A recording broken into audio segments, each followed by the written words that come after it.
Hello नमस्कार, स्वागत है आप सभी का हरियाणा के मुख्य समाचार की ताज़ा बुलेटिन में। यहाँ पर लेकर आ गए हरियाणा की टॉप 25 फटाफट ताज़ा खबरें। तो जी हाँ, अगर आप हरियाणा के किसी भी ज़िले से इस वीडियो को देख रहे हैं तो वीडियो पर एक प्यारा सा लाइक कर दें और इस वीडियो को ज़्यादा से ज़्यादा शेयर करें। अगर आप रोज़ाना हरियाणा की लेटेस्ट अपडेट पाना चाहते हैं तो अभी आप चैनल को सब्सक्राइब करके बेल आइकन को ज़रूर दबाएँ ताकि लेटेस्ट वीडियो सबसे पहले मिले। तो जी हाँ, शुरू करते हैं हरियाणा के मुख्य समाचार की पहली बड़ी खबर से। तो हरियाणा में बढ़ा लॉकडाउन, अब 26 जुलाई तक जारी रहेंगी पाबंदियां।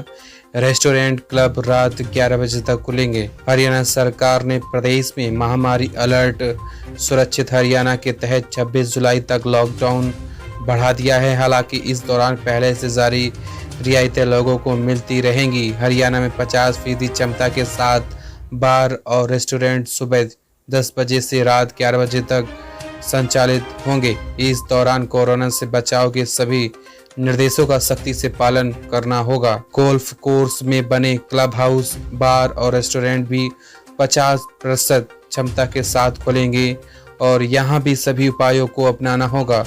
सुबह 10 से रात 11 बजे तक खोलने की अनुमति होगी। जिम खोलने के समय में 1 घंटे की वृद्धि की गई है।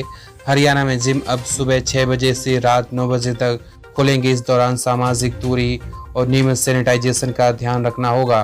पहले यह समय रात 8 बजे तक था।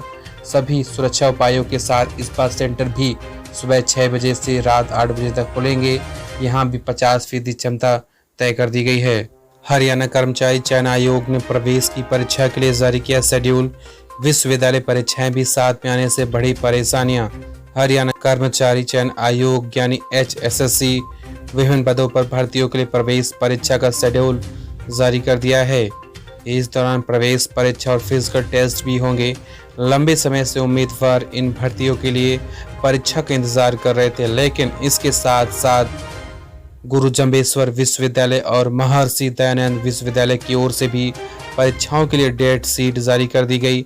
अब समस्या है कि आवेदकों की दोनों तरफ परीक्षाएं एक ही दिन में हैं। विद्यार्थियों ने मांग की है कि कर्मचारी चयन आयोग की भर्ती परीक्षा को देखते हुए विश्वविद्यालय प्रशासन अपनी परीक्षाओं की तारीख बदले ताकि परीक्षार्थियों को दोनों परीक्षा में बैठने का मौका मिल सके। हरियाणा में छोटे किसानों को बड़ी राहत, अब 2 एकड़ से कम जमीन वाले भी ले सकेंगे ट्यूबवेल कनेक्शन। हरियाणा सरकार ने किसानों को बड़ी सौगात दी है। प्रदेश के नियमों में संशोधन करते हुए अब 2 एकड़ से कम जमीन वाले किसानों को भी ट्यूबवेल कनेक्शन देने की सुविधा प्रदान कर दी गई है। इस पर लंबे समय से राजनीति हो रही थी।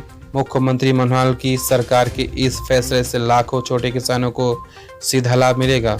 हरियाणा में मेरा पानी मेरी विरासत योजना के तहत फसल विविधीकरण योजना 2021 का शुभारंभ हो गया है। सरकार द्वारा धान की फसल को वैकल्पिक फसलों जैसे कि मक्का, कपास, तिल, मूंगफली, अरंडी, खरीफ, दलहन, सब्जियां व फल द्वारा विविधीकरण करने के लिए राज्य के सभी धान क्षेत्र वाले जिले शामिल किए गए हैं। बिजाई किए गए धान के क्षेत्र में वैकल्पिक फसलों की बिजाई की जा सकती है। जिन किसानों ने पिछले वर्ष इस योजना के तहत धान की जगह वैकल्पिक फसलें लगाई थी, वे इस वर्ष भी इस योजना का लाभ उठा सकते हैं।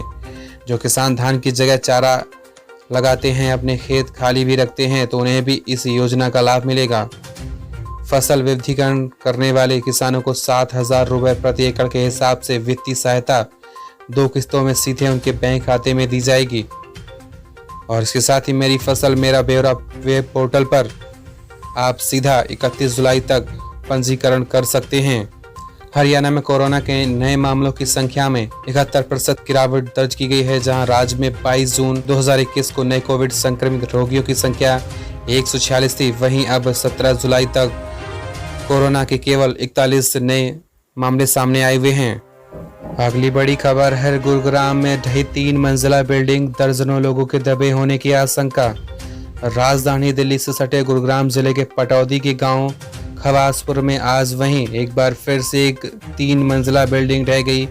आशंका जताई जा रही है कि बिल्डिंग के मलबे में तकरीबन 3 दर्जन लोग दबे हुए हैं। वहीं हादसे की सूचना मिलने पर जिला प्रशासन और बचाव दल मौके पर पहुंचे। बचाव दल रेस्क्यू में तेजी के साथ जुट गए हैं। बताया जा रहा है कि ये बिल्डिंग कर्मचारियों को रहने के लिए बनाई गई थी। किसानों के संसद मार्च में शरारती तत्व के घुसने की इनपुट पर किसान नेता सतर्क।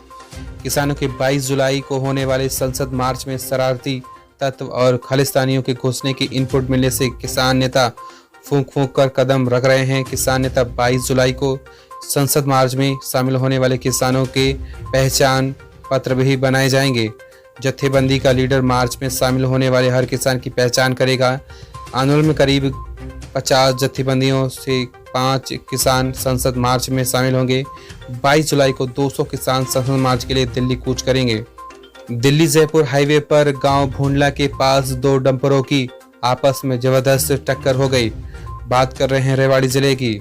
हादसे में चालक और क्लीनर की मौके पर मौत हो गई। डंपर हाईवे पर खड़े डंपर में जा घुसा था। हादसे के बाद डंपर चालक मौके से फरार हो गया।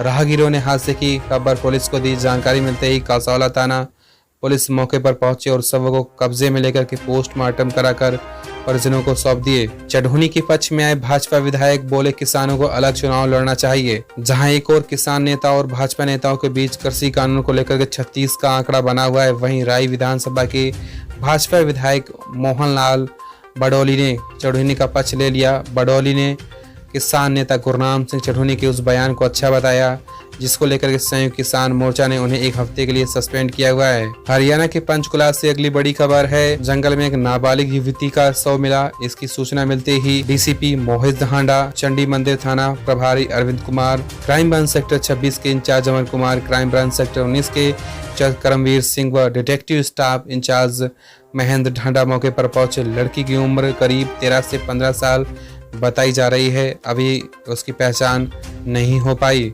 अगली बड़ी खबर है करनाल से। करनाल में दर्दनाक हादसा। एक्टिवा सवार 3 युवकों को तेज रफ्तार वाहन ने मारी टक्कर, एक की मौके पर मौत।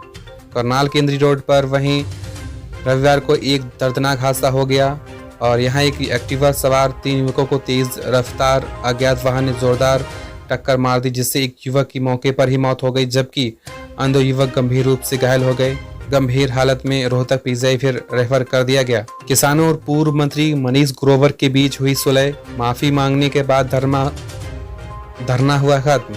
पूर्व मंत्री मनीष ग्रोवर और आंदोलनकारी किसानों के बीच चला रहा गतिरोध वहीं देर रात खत्म हो गया। जिला प्रशासन की मध्यस्थता से दोनों पक्षों में सुलह हो गई जिसके बाद धरना उठा लिया गया।